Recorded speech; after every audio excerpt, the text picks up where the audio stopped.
Hi friends, இன்றைக்கி சுட சுட பாஸ்தா எப்படி செய்கிறதுன்னு இன்றைக்குள்ள வீடியோவில் பார்க்க போகிறோம். பாஸ்தா ஆல்ரெடி கொதிக்க வெந்நில உப்பு போட்டு கொஞ்சமாக பாஸ்தாவும் அது கூட 2 தக்காளியும் போட்டு வேக வச்சு ரெடி பண்ணி வச்சுருக்கு. பாஸ்தாவுக்கு தேவையான வெங்காயம், கேரட்டு, உருளைக்கிழங்கு எல்லாமே வெட்டி வச்சுருக்கு. கொஞ்சமாக எண்ணெய் சேர்த்து வெங்காயம், கேரட்டு, உருளைக்கிழங்கு எல்லாமே கொஞ்சமாக உப்பு போட்டு வதக்கி வச்சுக்கிடலாம்.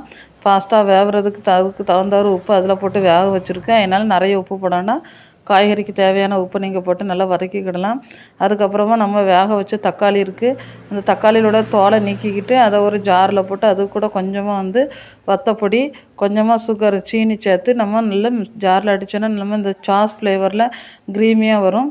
அதையும் நம்ம அந்த வெங்காயம் தக்காளி கூட சேர்த்து நல்லா மிக்ஸ் பண்ணிக்கிடலாம்.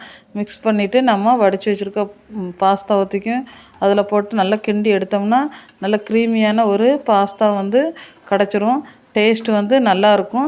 அதில் கொஞ்சமாக மல்லி இலை தூற்றி இறக்கிட்டோம்னா சுட சுட சூப்பரான ஒரு பாஸ்தா ரெடி. ஃப்ரெண்ட்ஸ், உங்களுக்கு வீடியோ பிடிச்சிருந்தா லைக் பண்ணுங்கள், ஷேர் பண்ணுங்கள், கமெண்ட் பண்ணுங்கள். நம்ம சேனலை சப்ஸ்கிரைப் பண்ணி வச்சுக்கிடுங்க.